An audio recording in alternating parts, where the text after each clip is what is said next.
Y qué onda, gente, ¿cómo andan? Sean bienvenidos de vuelta a un nuevo video más. En esta ocasión, gente, les traigo las traducciones de las 4 primeras llamadas de Five Nights at Freddy's 1.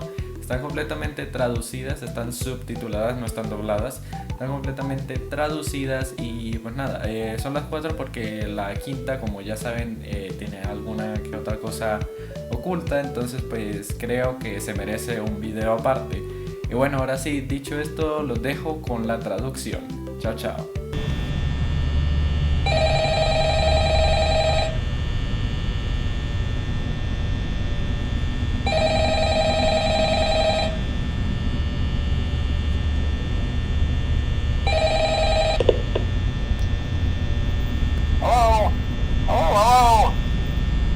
I wanted to record a message for you to help you get settled in on your first night.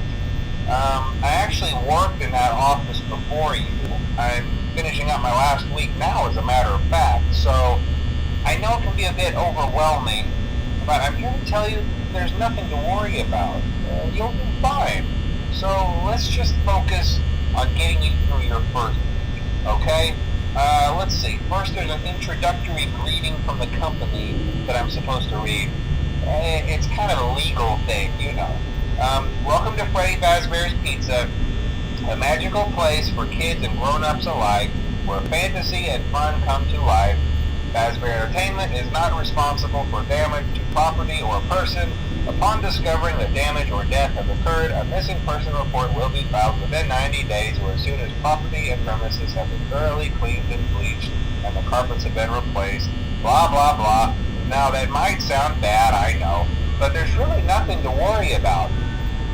The animatronic characters here do get a bit quirky at night, but do I blame them? No.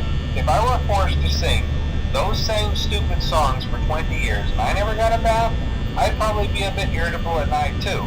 So remember, these characters hold a special place in the hearts of children and we need to show them a little respect, right? Okay. So just be aware, the characters do tend to wander a bit. They're left in some kind of free roaming mode at night.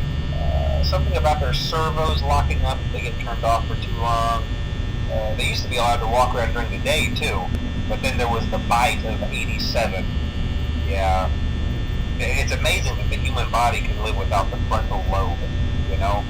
Now, concerning your safety, the only real risk to you as a night watchman here, if any, is the fact that these characters, if they happen to see you after hours, probably won't recognize you as a person.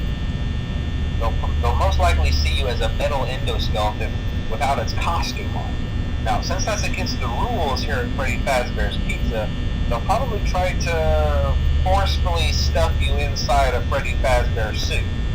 Now, that wouldn't be so bad if the suits themselves weren't filled with cross beams, wires, and animatronic devices, especially around the facial area.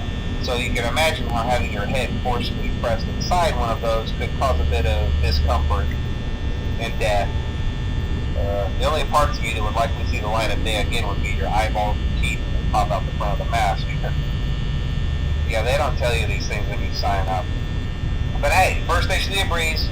I'll chat with you tomorrow. Check those cameras and remember to close the doors only if absolutely necessary. Gotta conserve power. Alright, good night.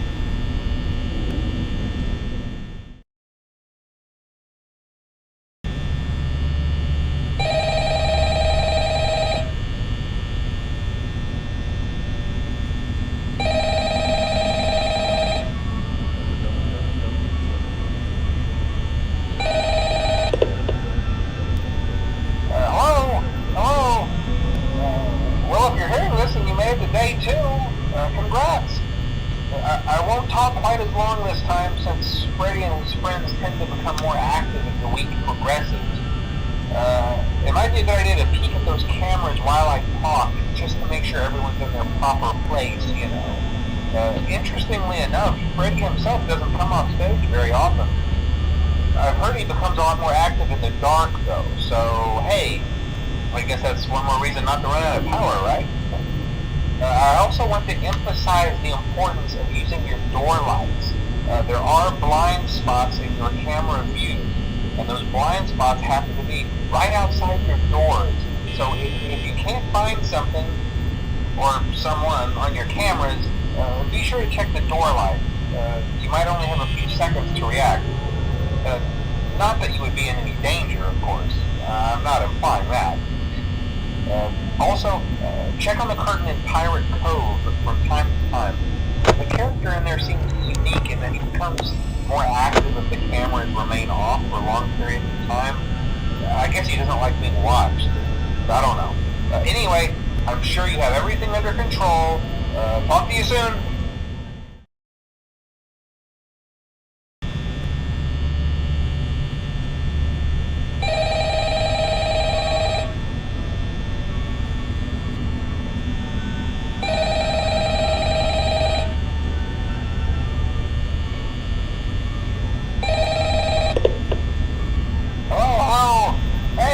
Great.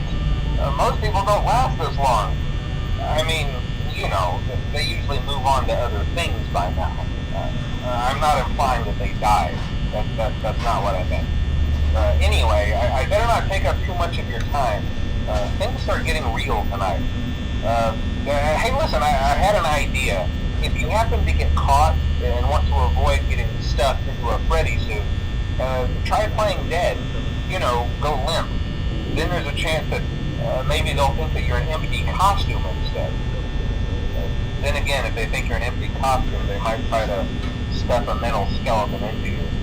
I wonder how that would work. Yeah, never mind. Scratch that. It's best just not to get caught. Okay, I'll leave you to it. See you on the flip side.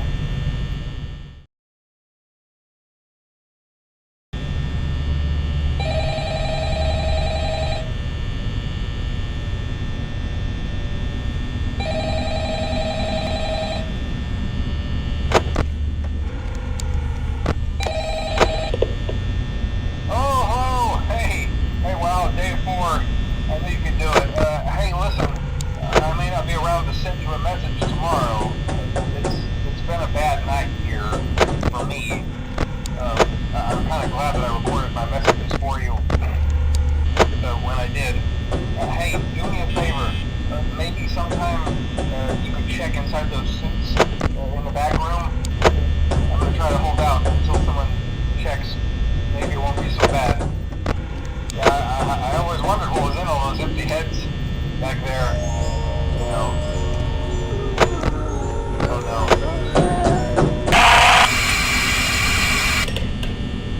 Y bueno, gente, hasta aquí el video de hoy. No olviden dejar su like, su suscripción, activen la campanita para que les llegue notificación cada vez que suba un nuevo video.